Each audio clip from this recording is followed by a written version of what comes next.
गधे की औलाद। हम तो गधे है नहीं। नालायक। सूरज सर पे और तुम अब तक सो रहे हो। प्रणाम पापा। प्रणाम बड़े फूफा जी। प्रणाम छोटी बुआ जी। झुक झुक जियो बेटा। कैसन बा? सब ठीक? अरे जीजा जी, देख नहीं रहे आप कैसन हमरा लाल सूख कर पीला पड़ रखा है। छोटे जन्मदिन मुबारक हो। वहाँ सब कैसा चल रहा है? पढ़ाई वढ़ाई सब ठीक? तुम तो दवाई का पढ़ाई कर रहे हो ना? हाँ फूफा जी। कहा बेटा, कुछ पढ़ाई का इस्तेमाल करो, कुछ दवाई ववाई बनाओ। ई कोरोना का ऐसा काहे नल्ले बैठे हो? ई टीवी पे भी सब उल्लू बना रहे हैं। ई दवाई का आता पता तो है नहीं, और कभी कहते ई फेस तो कभी कहते ऊ फेस। हमको तो लागत है ये टीकाकरण सब अंधविश्वास है। ये क्या कह रहे हो आप फूफा जी? इसके बारे में आपको कुछ पता नहीं क्या, इसीलिए आप ऐसा कह रहे हो? नालायक। अपने फूफा जी से ऐसे बात करो तुम। अंगूरी, देख रहे हो अपने सपूत को?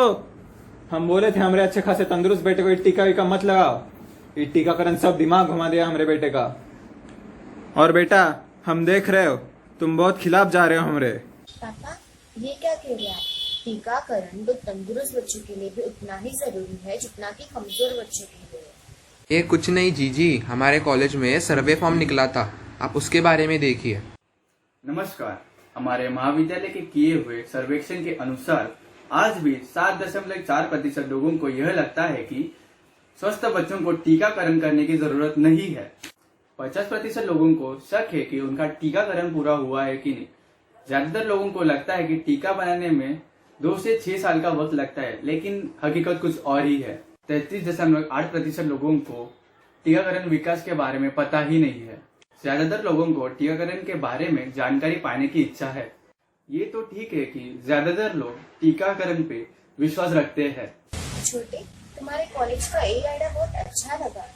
पर हम तो सुने हैं टीके में तो जीव जंतु रहत है। पापा, ये बात सच नहीं कि हर टीके में जीवित जंतु है। टीकाकरण से हमारी रोग प्रतिकारक शक्ति बढ़ती है, इसलिए बच्चे को जन्म के बाद तय किए गए समय अनुसार टीकाकरण पूरा करना बहुत जरूरी है, जिससे कि जानलेवा बीमारी और महामारी टल सके। आज देखिए, हमारा भारत देश पोलियो मुक्त हो चुका है। टालनी हो महामारी, टीकाकरण करना है जरूरी। जी सच में हर घर में आपके जैसे डॉक्टर तो होनी ही चाहिए। हट, काहे की डॉक्टर? छोटे बच्चों की डॉक्टर बोलो। देख रहे हैं भैया, अब ये हमें सिखाएगी। यही दिन देखना बाकी था। इसके पति ने इसका और हमारे भांजे का दिमाग भर रखा है। अगर हमरा लाया हुआ रिश्ता चुनते। साले साहब, जन्मदिन मुबारक हो। धन्यवाद जीजा जी। अच्छा हुआ कि आप भी मीटिंग में मौजूद है। अब आप ही इन सबको बताइए कि वैक्सीन बनते कैसे हैं और मार्केट में कैसे। सभी को मेरा नमस्कार। कई लोगों को लगता है कि वैक्सीन बनाने में 1 या ज्यादा से ज्यादा 2 वर्ष लगते हैं। वास्तविकता में ऐसा नहीं है। असल में वैक्सीन बनाने की तैयारी कई सालों से की जाती है। मैंने आपको जो इन्फॉर्मेशन शेयर की थी उसके अनुसार वैक्सीन को 3 चरणों में से गुजरना पड़ता है। पहला चरण, दूसरा चरण और तीसरा चरण। पहला चरण में वैज्ञानिक तंदुरुस्त व्यक्तियों पर जांच करते हैं, परंतु उनके लिखित अनुमति के बाद ही। इसमें चेक किया जाता है कि कितनी मात्रा में वैक्सीन दी जानी चाहिए और इंसानों की इम्यूनिटी पर इसका क्या असर पड़ता है। ये पूरे प्रक्रिया में 1 से 2 वर्ष लगते हैं। यदि वैक्सीन इस प्रक्रिया में को पास कर लेता है तो वह दूसरे चरण में जाता है। दूसरे चरण में वैज्ञानिक सैकड़ों की संख्या पर वैक्सीन ट्रायल करते हैं। इसमें अलग अलग समुदाय के लोग रहते हैं, उन पर भी जांच की जाती है।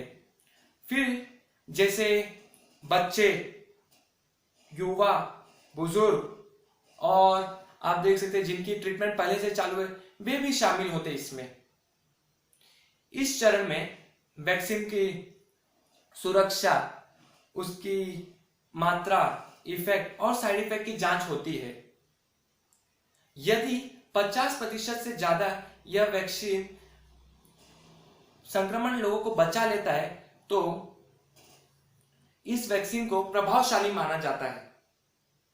ये पूर्व प्रक्रिया होने के बाद यदि वैक्सीन पार कर लेता है यह टेस्ट, तो वह तीसरे चरण में जाता है, जिसमें वैज्ञानिक सैकड़ों नहीं बल्कि हजारों संख्या के लोगों पर जांच करती है। इन लोगों को संक्रमण होने का इंतजार करती है और फिर देखती है कि वैक्सीन ने संक्रमण को प्रभावी ढंग से समाप्त किया है या नहीं। वैक्सीन की कॉन्ट्रडिक्शन भी चेक की जाती है। ये सब पूरी प्रक्रिया होने के बाद पूरी जानकारी रेगुलेटरी अथॉरिटी को दी जाती है। रेगुलेटरी अथॉरिटी यह जानकारी को लेकर उसका विश्लेषण करके लाइसेंस देती है। लाइसेंस देने के बाद यह वैक्सीन मार्केट में आती है। इतना ही नहीं, मार्केट में आने के बाद भी इस वैक्सीन को विश्लेषण किया जाता है और इसका सर्वे निकाला जाता है और देखा जाता है कि कितने लोगों को ये संक्रमित होने से बचा ली और कितने लोग इससे संक्रमित हो गए। पूरी जानकारी लेने के बाद ये पूरा प्रक्रिया में कम से कम 6 से 10 वर्ष लग जाते हैं। और क्यों नहीं, यह तो हमारी सेफ्टी के लिए बहुत आवश्यक है। धन्यवाद जीजा जी। अरे भैया, हम ना कहते थे हर घर में ऐसा लायक दामाद तो होना ही चाहिए।